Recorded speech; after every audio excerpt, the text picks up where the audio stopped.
Welcome back to From Scrubs to Startups. So today's episode is slightly different because we're interviewing someone who technically we really can't annoy too much. And this is someone who Améy and I have worked with. And actually, Améy has worked with him for a way longer period of time than I have. I've only known for him for a very short period, but I think this episode is something that everyone can take a lot of takeaways from. But that's being said, we still have to be pretty careful with our questions because we're joined by Dr. Rohan Desai, founder of Medflix, previously a firm that probably a lot of us have heard of called Plexus MD, and someone who did an MBA after getting his MBBS, and as Meg said, somebody who also happens to be our boss. And this episode is a continuation of our MBA series. And we'd love to chat with Rohan about how his journey went from MBBS to IIMs and now to being a second time founder. So, Rohan, welcome to From Startups to Startups.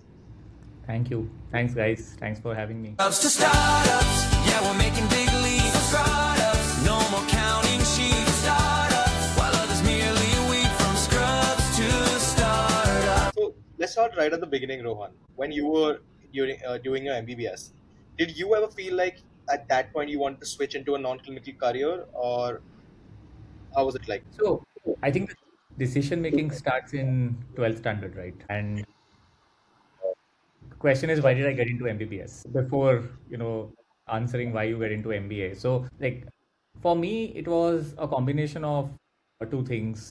Dad being a doctor, a physician, mom's also a doctor. And so coming from a doctor family and getting good marks in 12th standard equal to go to medicine. So I think that's the default equation. That's how, it was sort of the natural path. I didn't particularly, I was not particularly excited about medicine, neither engineering. So I was okay with either. So I think that backdrop is important because it wasn't like I had always dreamt of being a doctor. It was this happy coincidence of good marks and doctor parents. Medicine was good. I enjoyed med school. I mean, great peer group, very intellectual folks, hardworking folks. Also, I think medicine is very warm. It feels very real. It does not feel, there is a lot of theory, but it still feels very real because everything you're studying is real and something you can see.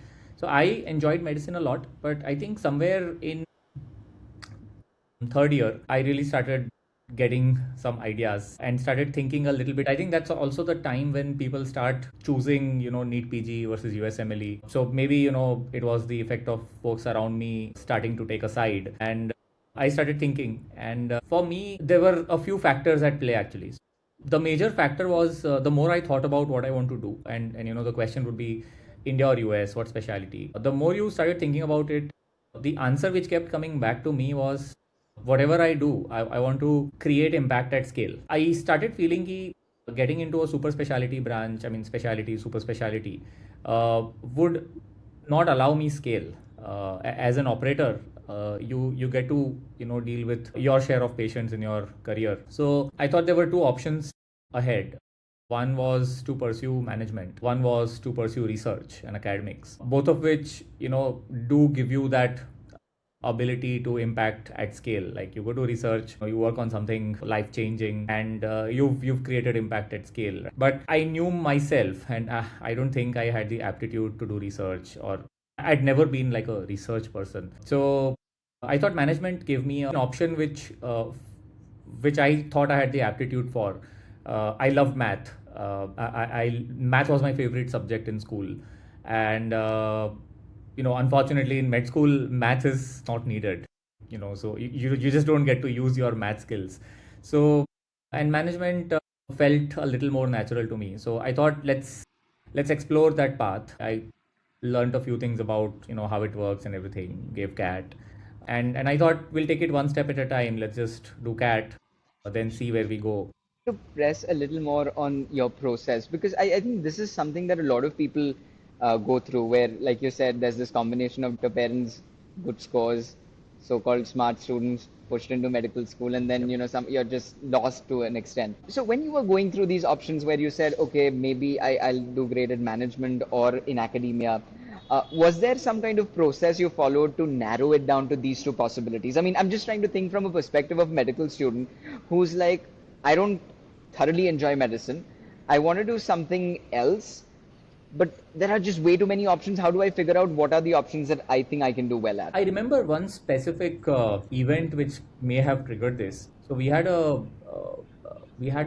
workshop called PSBH, Problem Solving for Better Health. This was as a part of our PSM course, and this involved identifying a socially relevant public health question, setting up the survey, going out in the field, collecting data, analyzing it, creating a presentation, and then eventually culminated with a lecture in front of the class.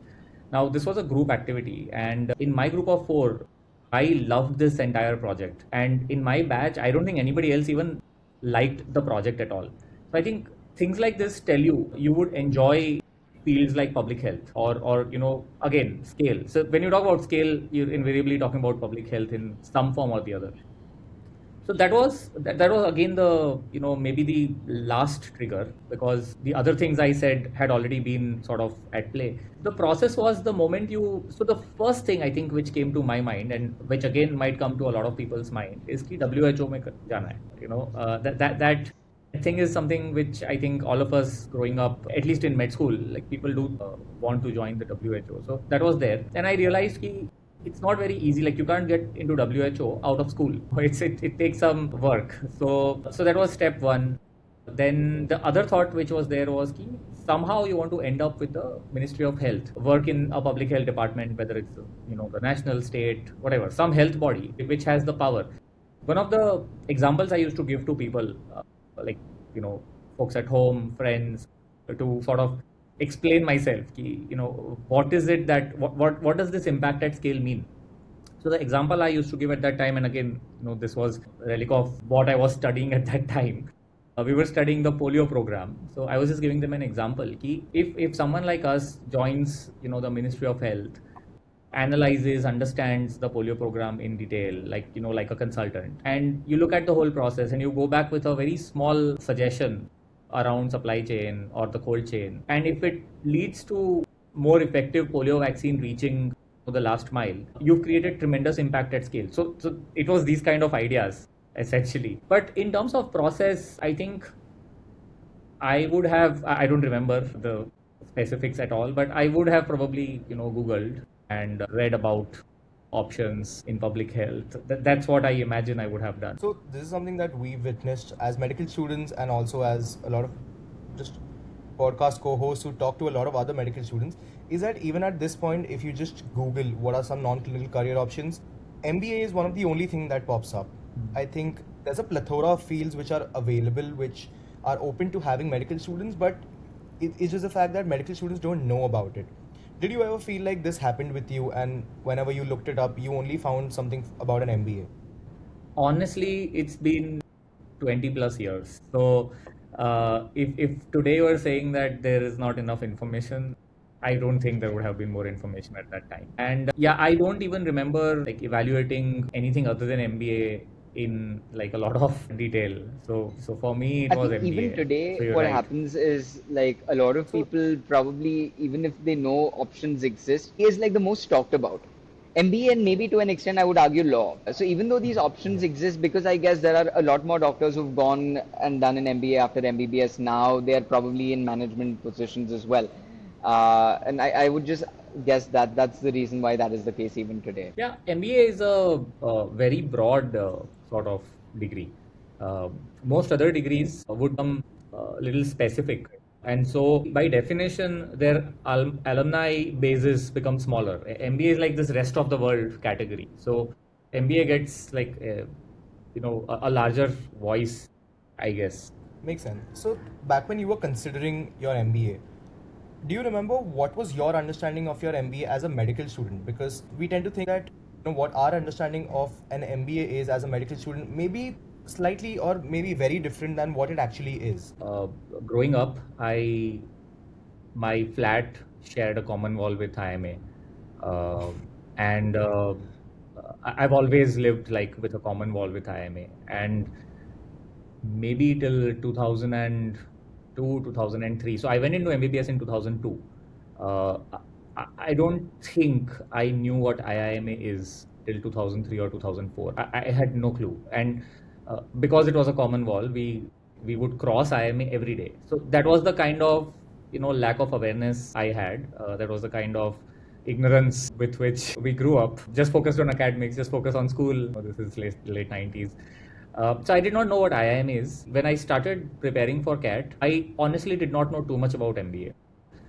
You know the basics. It's a business degree. You know that there will be finance and marketing. Like, at a very, very superficial level, you know that this is a non-clinical branch. I didn't know anything at all about what the curriculum would be, what career options would be.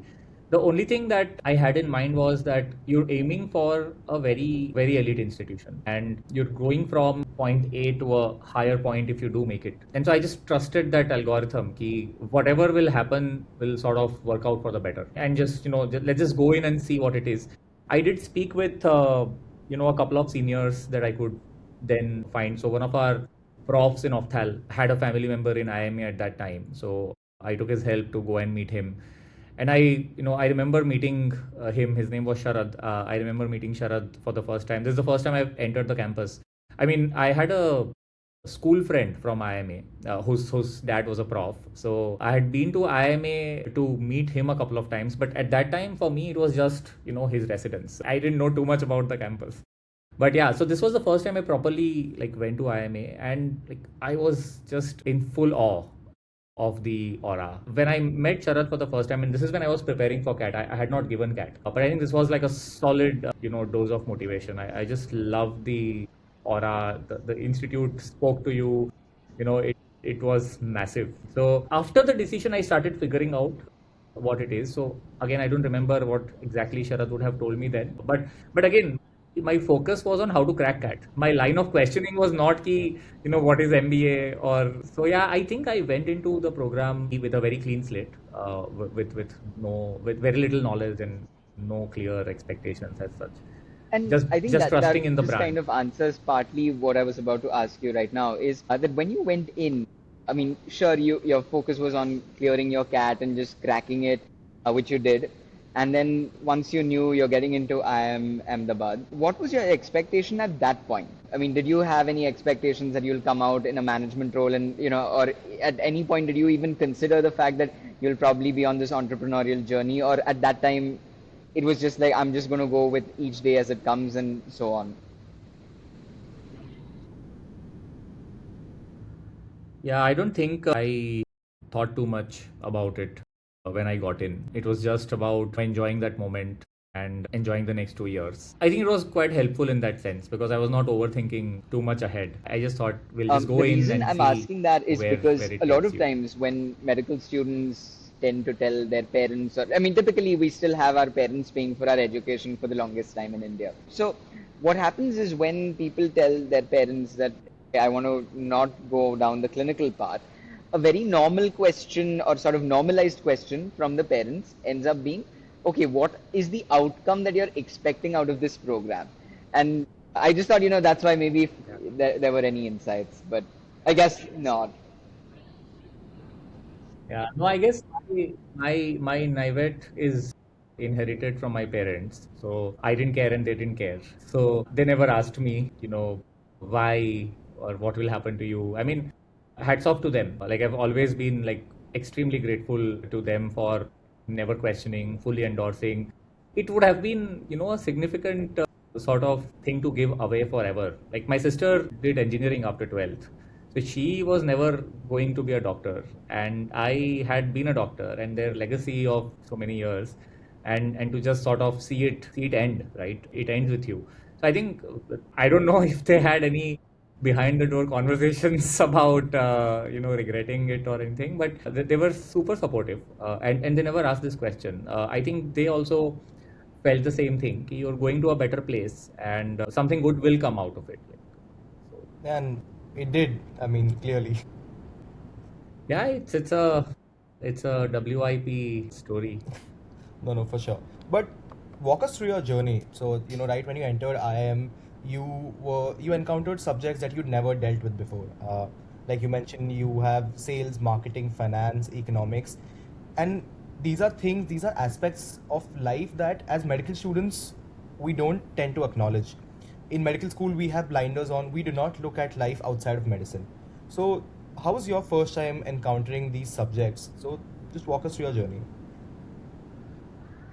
So there is this the first realization you have when you enter is that you're surrounded by very smart people, like like extremely. So your neighbor would be IITG rank 3 all India, and so people like that, like everyone's, someone's done a internship with a consulting firm and come here, someone's worked a few years in Deloitte and then come here, like very very extremely smart folks.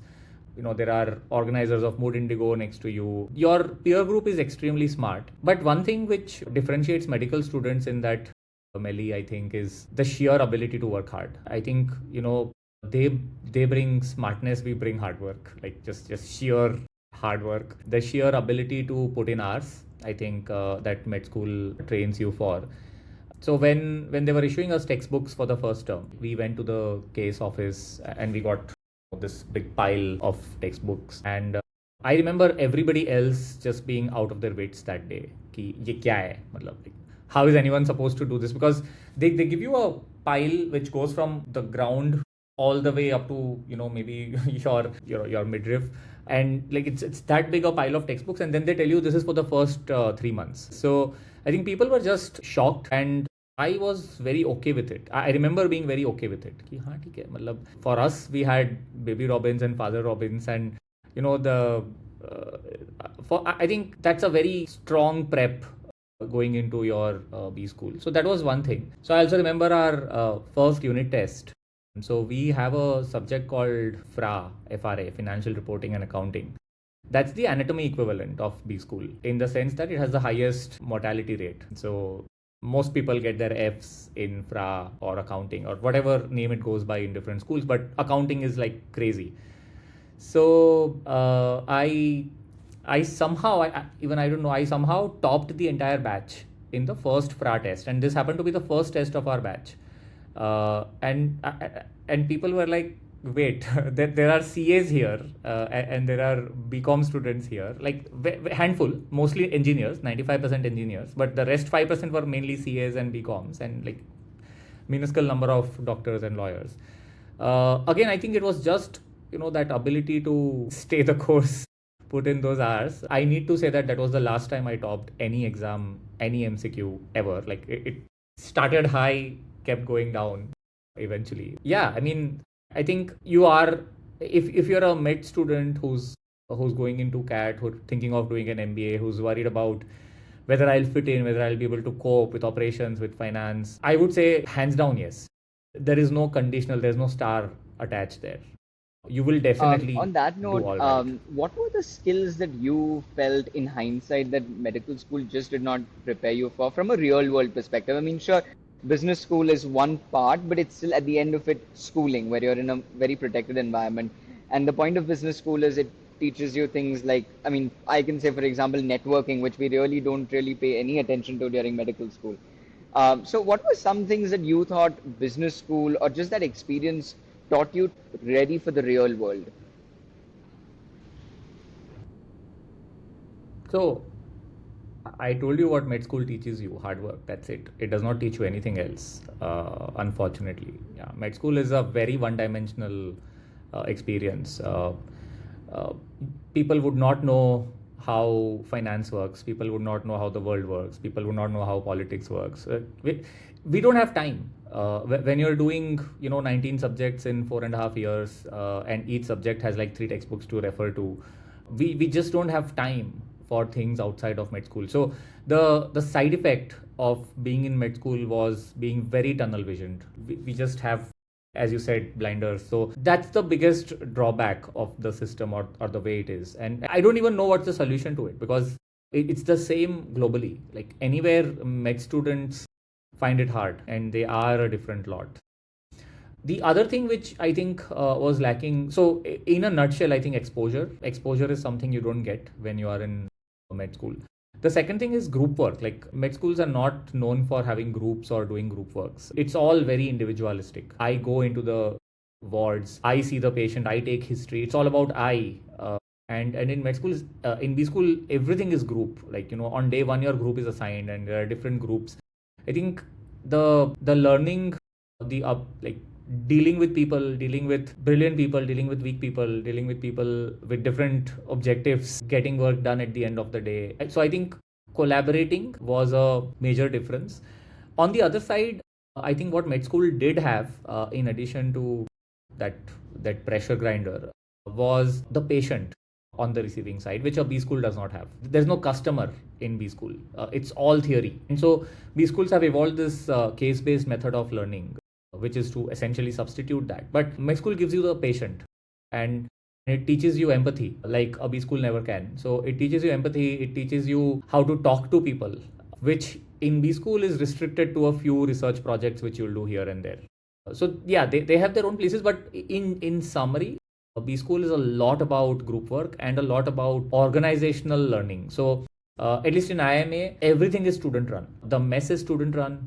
Acads is student run, placements are student run, all events on campus, the business event, the cultural event, the sports event, everything is entirely students run. So you're in charge of budget, you're in charge of marketing, you're in charge of security, logistics, everything. So I think that, and invariably, like everyone in V school will find themselves in a committee or the other, multiple committees. So I think there's a lot of real life getting things done training which also happens in a B school. Right. I think that's a very well put answer.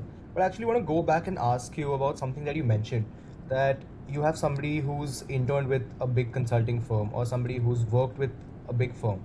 So just on that topic of work experience, because as doctors, we typically don't tend to have any corporate work experience unless and until you specifically go out of your way and maybe intern or work with maybe a healthcare consulting firm. So how would you say it is different? Because do you think hospital internships or hospital work counts? And just being in a B school, how do you think the work translates?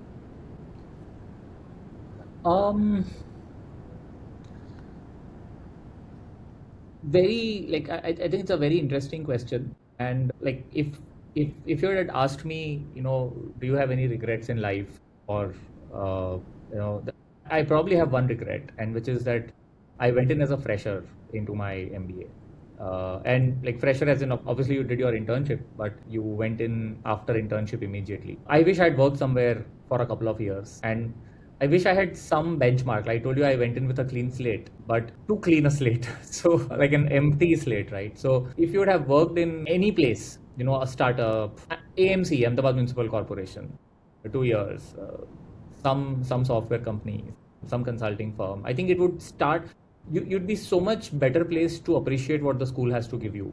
So I think WorkX is very useful, and this is like pure hindsight and pure experience speaking. I don't think I appreciated this as much when I was in B school. This regret comes in a lot later. But if you have the opportunity to work somewhere meaningfully for a couple of years and then get to a B school, I would definitely recommend that. Simply for the fact that your appreciation of what your profs are teaching you would be a little like significantly better. Only thing to qualify is that meaningfully word, like you need to be employed meaningfully, doing like very if you're planning to be a freelancer for 2 years and then get in, I don't think it'll add as much value. You've got to be in a team, you've got to be in an organization. So to answer the question of whether internship or residency also makes for meaningful WorkX, I think residency does. Internship is too brief, and also internship is the place where you are either preparing for CAT or NEET PG or something. So I personally didn't feel that I had WorkX of 1 year when I went into CAT, but it may be different for someone who had a hard internship. But residency would definitely count, as in, but again, like, I think doing a residency and then getting into an MBA is delaying it by 3 years then. So it's a bit of a call. And if you're invariably eventually going to be in an MBA, then might as well want to, get in a little earlier and with a little more relevant WorkX. But it really depends. Like, there's no clear answer to whether you should do MBA after residency or after MBBS. Enough people would have done, pulmonary care, intensive care, and endocrinology, and then go to a Harvard or whatever. And I think their paths would be very different. They would invariably go ahead and join companies or build products that would be more in their line of post graduation, which for an MBBS is not true. So as an MBBS, you have a little more degree of freedom when you are in your MBA. So my batch at IMA had 6 doctors, and one of them took a finance role, like nothing to do with medicine, right? Absolutely not, like a proper investment banking role. I don't think someone who's done MD pulmonary medicine or something like that and then an MBA would actually entertain a thought like that. So I think it does zone you in, which could be a good thing also. So I mean, it's a personal choice, but the thing to keep in mind is कि अगर residency करा, you've sort of committed yourself a little Just more going than you back might to want. the whole part about building work X, I mean, I think this is a very, very common theme among a lot of people that I have personally spoken to, and I think even the same goes for you, Meg, where a lot of people think you're able to extract, like you said, a lot more out of your MBA if you have work experience. I think you're able to relate a lot more to the theoretical concepts. But a big challenge, as we already talked about with medical school, is that you don't really have the skills needed for you to survive in industry right out of medical school. So, Rohan, what is your advice to somebody who says, okay, I want to get an MBA, but I also do want to get some work experience so I can make the most out of business school. Right out of MBBS, I mean, how do you get into industry to begin with? I think MBBS folks who want to work in a non-clinical role, a managerial, a marketing, uh, an AI evaluator, whatever, like any non-clinical role is a very precious, low supply, high demand category. You just need to get yourself out there on LinkedIn, connect with people, reach out. I think for MBBS folks, there are enough opportunities. Thing is, care less about the pay or the brand. Just focus on whether it's an interesting product, interesting space, and an interesting team to join, because you're anyway not here forever. You want a 12-month, 24-month experience before you go to your MBA. So I mean, the pay is irrelevant, the title is irrelevant. Just join a good team doing some good work in any function. They say ki I want you in legal because we want you to vet our medico legal protocols. You may not be interested in that, just do it, it's fine. All learning is happy learning. Because if you are a little driven and energetic, then you are going to find your way into product discussions and strategy discussions and marketing discussions. So I think one thing leads to the other. I feel there are enough opportunities. Join any tech company, join any startup, reach out to the founder of Practo, reach out to the founder of anyone doing anything in healthcare, in AI. I think they'll be very happy to take you in as an intern, take you in as an observer, and then just find your way in. So, just on the topic of finding your way in, this is something that I believe, and we've also been told a lot, is that doctors do tend to have a high nose sometimes. And I don't think it's their fault. It's just the fact that first MBBS में anatomy पढ़ते समय बोल देते थे कि अच्छा doctor बन गए. So it's just the kind of title society imparts on you. Do you think that's relevant here in any way? I think a little bit of selection is at play. The kind of people who think about getting out probably will be a little less like that.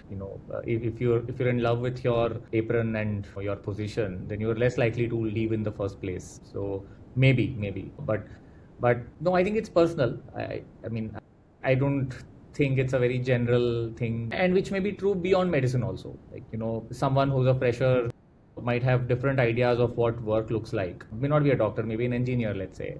He joins his first company and is given a data cleaning job for 2 months, and he's very disillusioned, but that is life. So I think it's just more about coming to reality than about being a doctor with So a I high now nose. want to fast forward to your few days right out of business school. So you went from medical school, then as a fresher entered business school. What was there some kind of reality that hit you? What were those first few days like? Because this was the first time, I guess, you were going to be in a sort of job. You may have been an intern before, but you were going to be working either for yourself or for somebody. So it was like a legit job. What was that reality check like?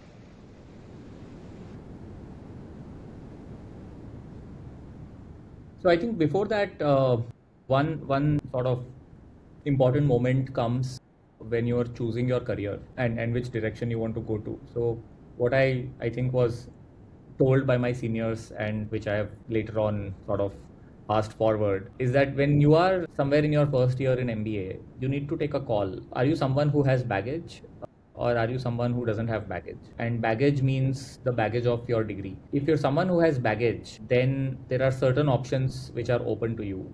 If you don't have baggage, then you have way more options. So if you don't have baggage, you could go to Deutsche Bank and do investment banking. You could go to Lenovo and sell laptops. But if you have baggage, then there are few options, because not a lot of hospitals or pharma companies come to campus. So you're going to be sort of restricted. Now, I had baggage. I was very clear I wanted to stay in healthcare. I thought, I've spent 5 years in medicine. I come from a family of doctors with a lot of access, a lot of network. Whatever I will do, I have a way better chance of being good at it if I stay within healthcare than go out of it. Beyond the obvious, fact that healthcare is something I loved. So I had baggage. So my decision making was, I didn't have too many options, but the options essentially were pharma companies, hospitals.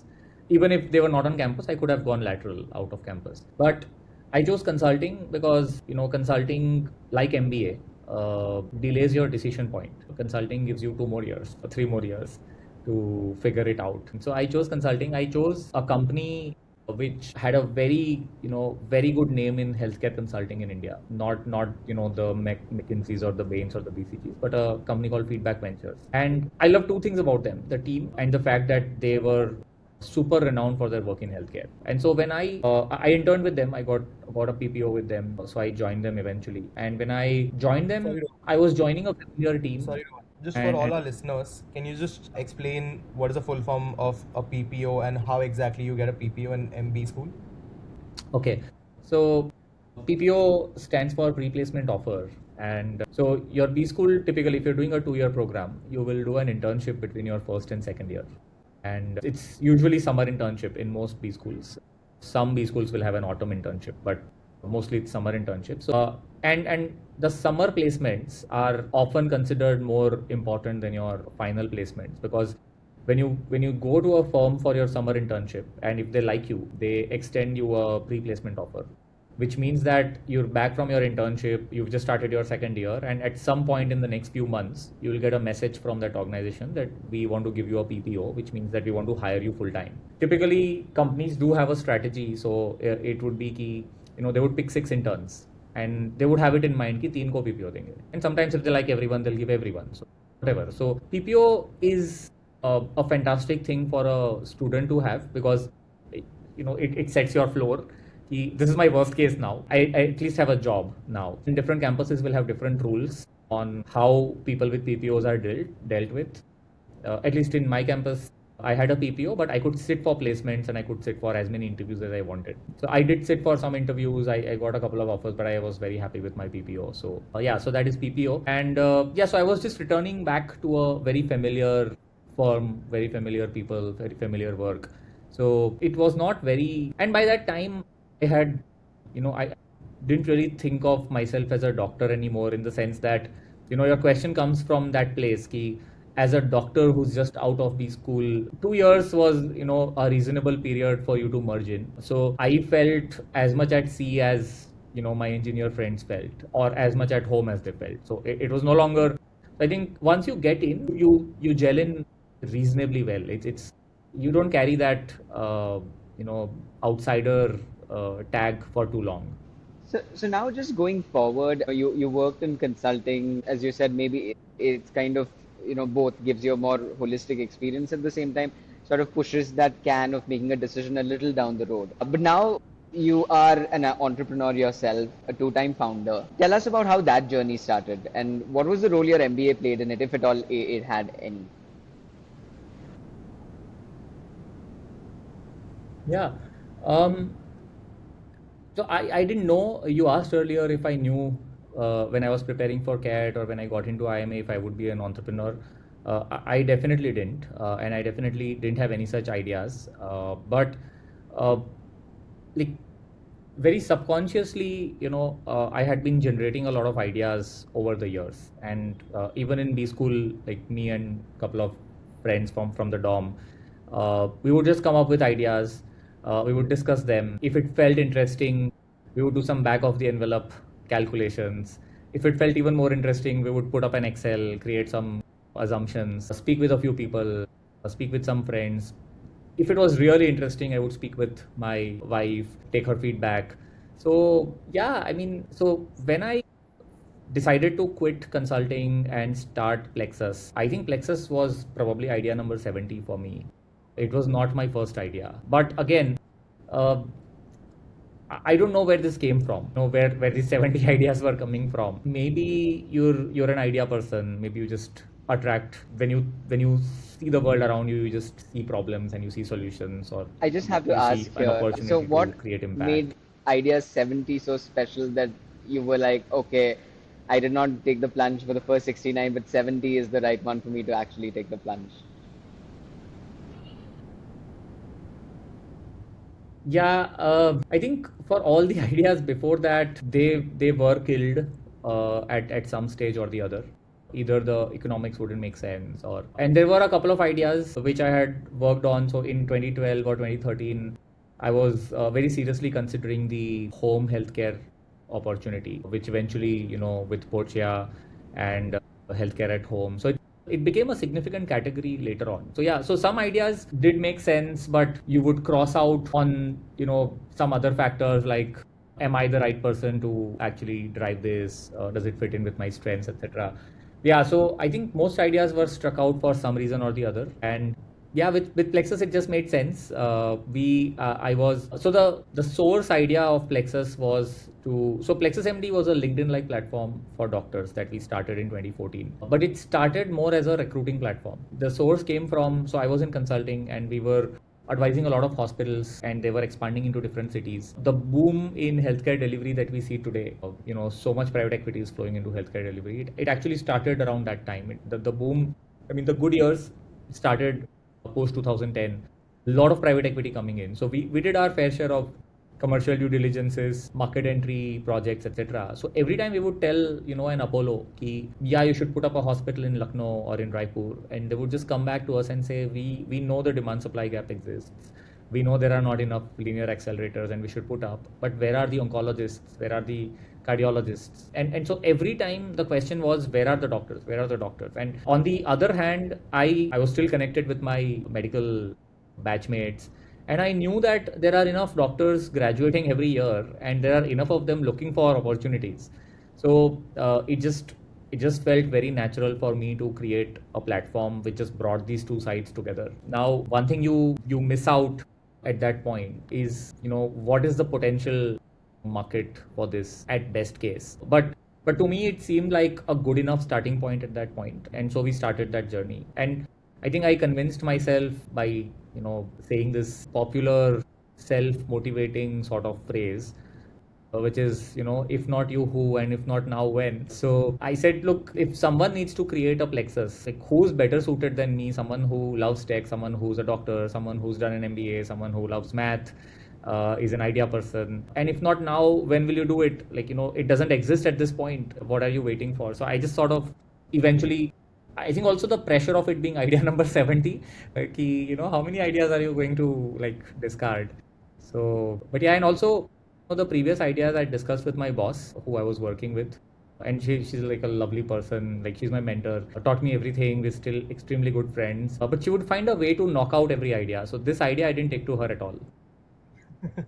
I didn't discuss this at all with her. I told her, कि, Monica, I'm working on something and I'll probably going to be moving out. She said, क्या है?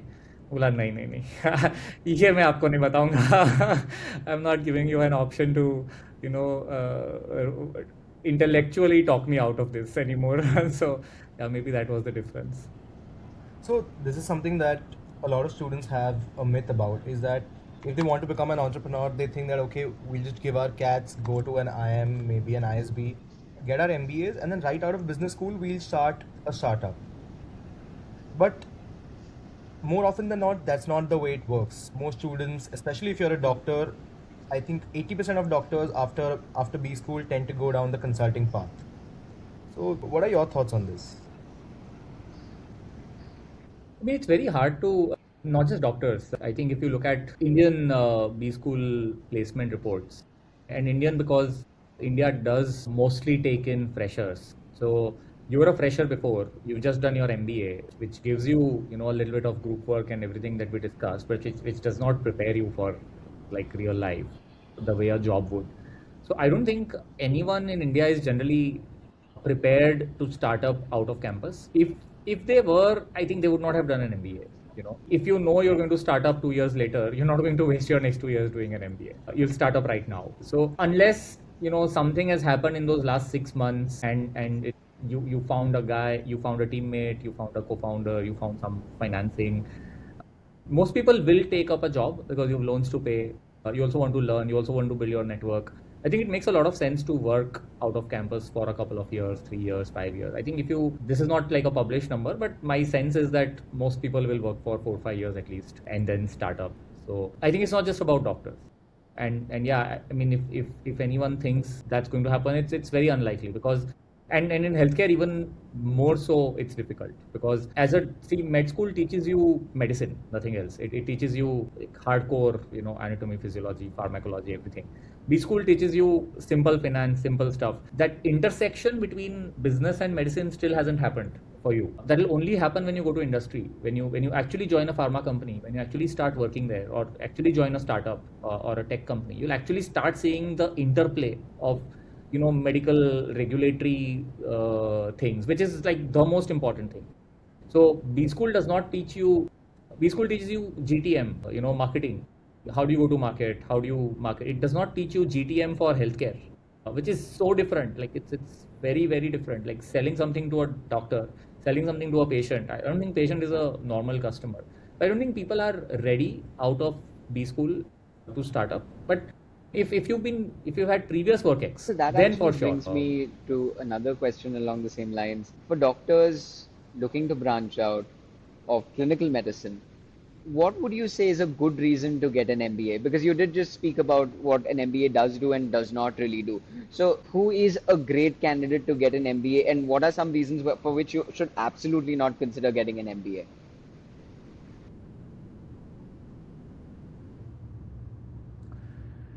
I think, see, all reasons are valid reasons. Améy wants to do an MBA because he wants to be rich. Fair enough. Megh wants to do it because he wants to serve the society. I don't think I would say कि नहीं society को serve करना है तो stay in medicine. That's not fair. I think all reasons are valid reasons, and there is no ideal candidate. My answer always to anybody who asks me, can I do an MBA, or will I be able to do well after an MBA? My answer always is yes, and I always tell people to answer a yes to themselves, and the answer is always a yes irrespective of the question. So if you change the question to can I start up, will I be a good founder? Yes. I mean, no, it's always a yes. I mean, there is no template. You're muted. Can't hear you, Megh. So, getting out of business school and working in consulting, and now you have your own company, what do you think are the qualities a good founder should have? And when do you think you imbibe these qualities? Maybe in business school, maybe just in life?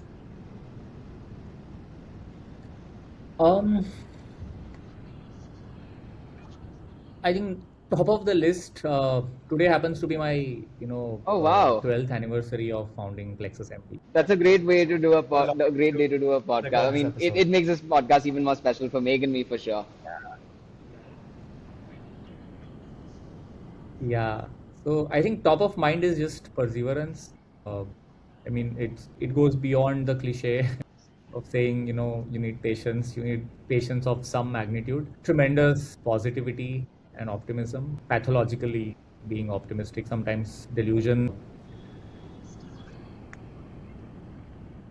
Rest is all, I think, normal stuff, like you'll work hard, you'll be ethical, you'll do your work properly, you'll mean well, stuff like that. I think top two things are like really real patience. And for that, what I always suggest to people when they are looking at what they are starting up is ki either start up in an area where you have like very good domain knowledge. So for me, that would be healthcare. So if I start up anything in healthcare, even if I've never done geriatrics, but if I was to do assisted living or elder care or care at home, I think that's all fair play. So either do something which falls in your area of strength, or do something which is close to your heart, like you've had a personal experience or something you're passionate about since childhood. You're just passionate about cars since childhood.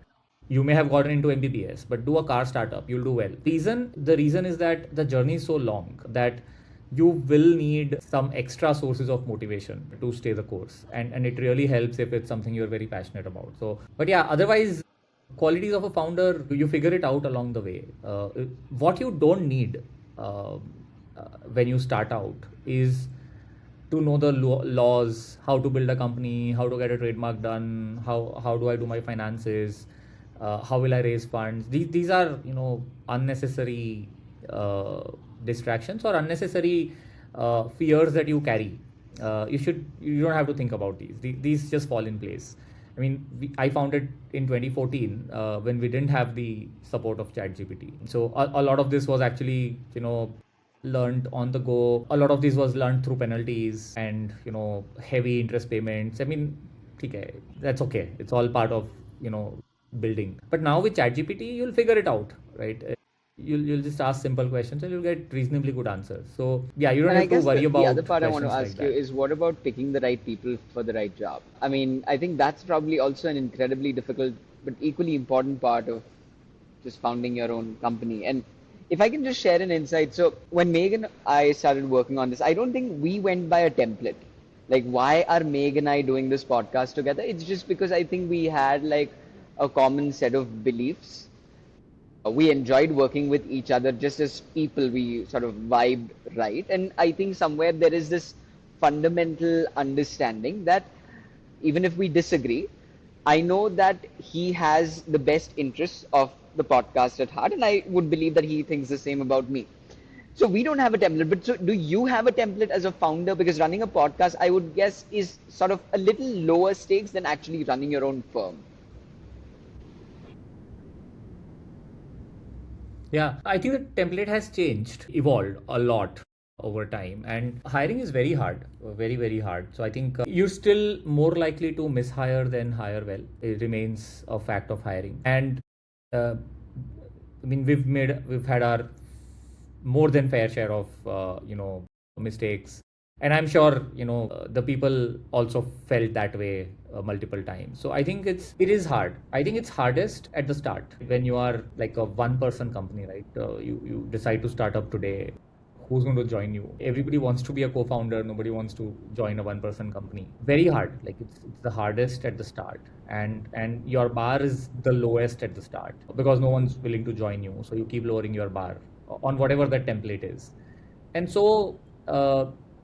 You create opportunities to mishire a lot, and that can start creating your core culture, and which can sort of become rooted. So I think it's really hard at the start. Unfortunately, I don't have an answer or a solution to that. It's just though one thing I've learned. Sorry, do you want to retake this segment? No, that's okay. Okay. One thing I've learned is, you look for things like energy, attitude, ethics, intellect, curiosity. You look for a lot of things. What I have sort of understood is ki drive is non-negotiable for us, and it's probably the only non-negotiable for us because it's just very hard to give drive to someone or to mentor someone.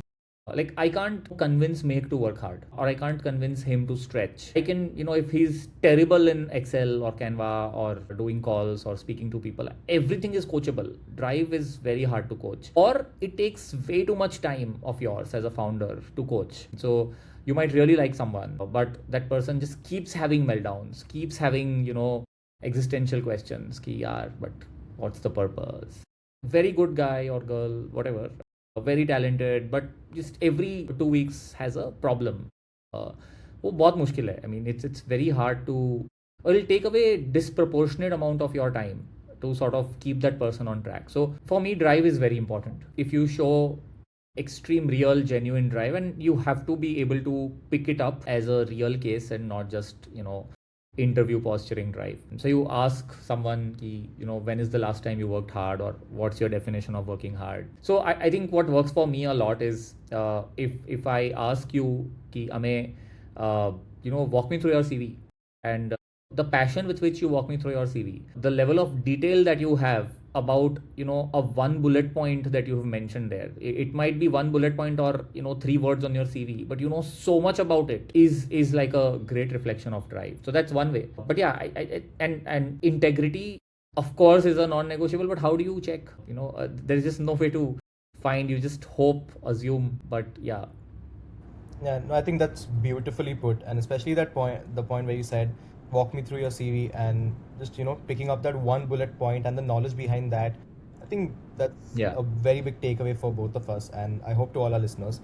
But another question that I want to ask you is, entrepreneurship is a very difficult journey, especially like for yourself when you're working in healthcare consulting. To leave a stable paying job and then start a company of your own, for the first few months, you are not sure what kind of revenue you would have. There's a lot of uncertainty. So, how did you deal with that? How did you navigate across all of these things? I think I was privileged to have, to be reasonably financially well off, uh, earning parents, earning spouse. So didn't really have the pressure to earn. But I think a lot of pressure also is internal. Uh, when many other people also, when they're thinking of starting up, they may also have financially well off parents and spouses, but just can't let go of the personal salary. So I think that personal battle is there. I've been a person who does not care beyond a point about money. So I think you build good products, you build good companies, and money follows. It's inevitable if you're doing good work, and if you're doing, if you're delivering like outstanding quality, whether it's a product or service. I think the money is definitely going to follow. So I have patience, and I have no need for money beyond a point, which makes it kind of a superpower, which allows you to grind harder. And yeah, I have reasonable risk taking ability. I think I've seen this multiple times over my life. I'm not risk averse. I mean, I can take risks. So I think the first few months were fine. I think the first time I felt pressure was not when I was quitting or starting or launching Plexus MD, or day one when every founder thinks ki the day you go live, 10,000 people are going to sign up, and 30 people sign up. So the first time you felt pressure.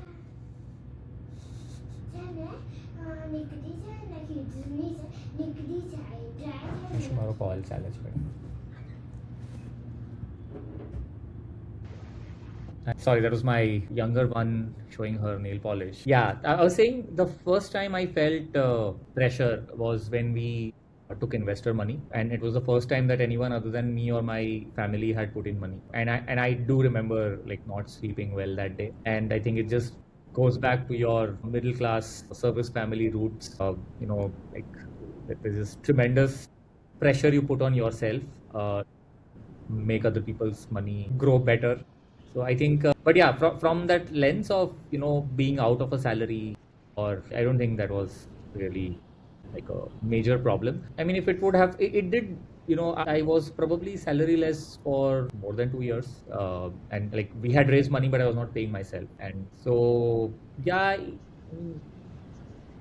I think we've been very mission driven. So Plexus is a very mission driven company. When it started, it's now Medflix. We still, the mission is the same. Our mission is that we want to help doctors provide better care. In one sentence, that's what we exist for. And to just sort of give a little context behind this, so there's so much which happens in medical science every day, with so many papers published. By the time this podcast would be completed, we would probably have published like hundreds of papers or thousands of papers in one branch of medicine. So that's the extent of content science which comes out. It's humanly impossible for doctors to stay updated. And so what we wanted to do was create a platform which sits between science and the place where science is delivered, care is delivered. And so we wanted to make learning more fun, make learning more accessible, free of cost. And like, it's always been this mission. If we can help like 10,000 doctors provide better care, and better care is what? On Medflix, the most popular video on Medflix, I don't think you'll be able to take a guess, even if I give you 4 options. Yeah. Let's try it out. Let's try it out. I'll give you 4 options. But I've given you a hint already, right? That you have to pick the least likely. So let's say one option that we have is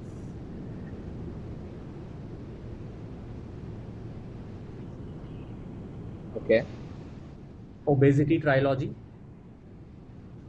One is neurology of dizziness, vertigo, interpretation of CBC, complete blood I'm count, going. and one I'm is going with dengue dizziness. dialogues. So, which one do you think? Yeah, even I'm going with vertigo.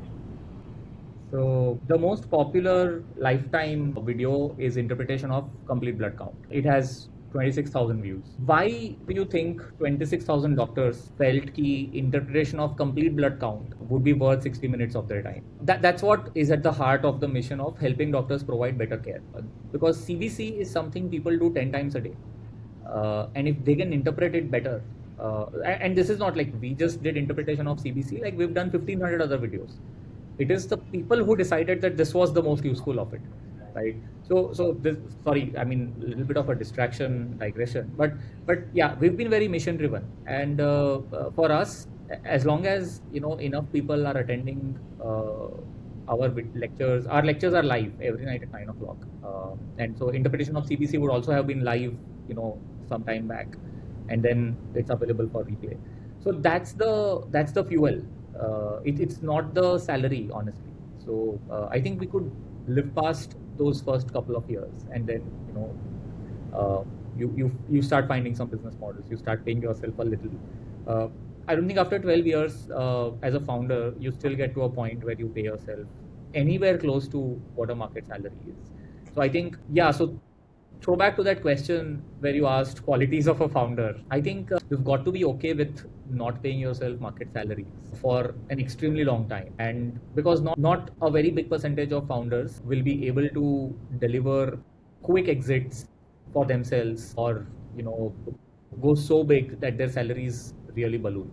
I think most founders, like 90+% founders, would stay for a really long time. As at the lead of their company, they would still be leading their company, but they would still be paying themselves fairly under market, all the while creating value. So the value is locked. There's tremendous value probably that I have created, but it's very difficult to monetize that value, and it probably take another 20 years. I don't know. So that's some serious waiting. So anyone would prefer, like, मेरे को 30 साल बाद 100 crore नहीं चाहिए. Why don't you give me 1 crore every year, right? So I think it's that trade-off which is necessary. Like if you are willing to trade off what's here and now for what could be down the road, I think that probably would qualify as an important founder trait. I think that's a very fresh take, and as a founder, it's something that must be natural to you. But I think for both Améy and I, and for all our listeners, it's a very fresh perspective, and we really appreciate that. I think Yeah, because it never makes it to the headlines, right? yeah, exactly. But I think as we're nearing the end of this episode, I want to ask you, as a two-time founder, so Plexus MD has now become Medflix. So how was that transition like? How exactly did Plexus MD become Medflix? So we, we've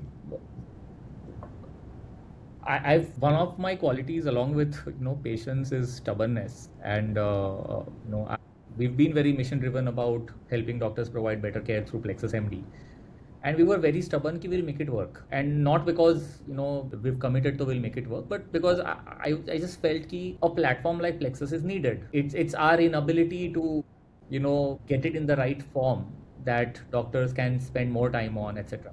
So we spent 7 years trying to tinker with the product, tinker with the GTM, tinker with the messaging, tinker with a lot of things. And then COVID struck. At the time at which COVID struck, we had figured out a couple of monetization lines, both of which unfortunately shut down overnight. So we put in one reasonably profitable year right before COVID struck, and then COVID sort of blew the wind out of it. So, but COVID also brought an opportunity. A lot of webinars started happening because physical meetings between medical reps, scientific bodies, associations was not happening. So a lot of webinars started happening, and we really felt that we could extend Plexus MD and we could start getting into the webinars. It's also medical education. It's also helping doctors provide better care. So we launched Medflix. We did a little bit of research around it, etc. We launched Medflix.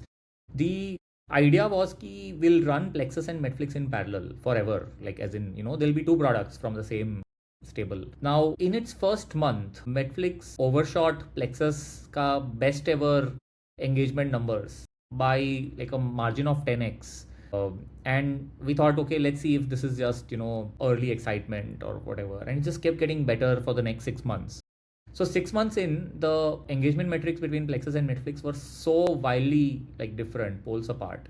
And I mean, time spent per doctor is the key engagement metric. That's the key metric which is important, like because it's the ultimate, answer to the question: does anyone even use this app? So time spent was like Plexus was 4-5 minutes per month. Medflix was like upwards of 45-50 minutes at that time. So we then thought ki probably the time has come to sunset Plexus now, because Medflix showed us what real engagement could be like. So we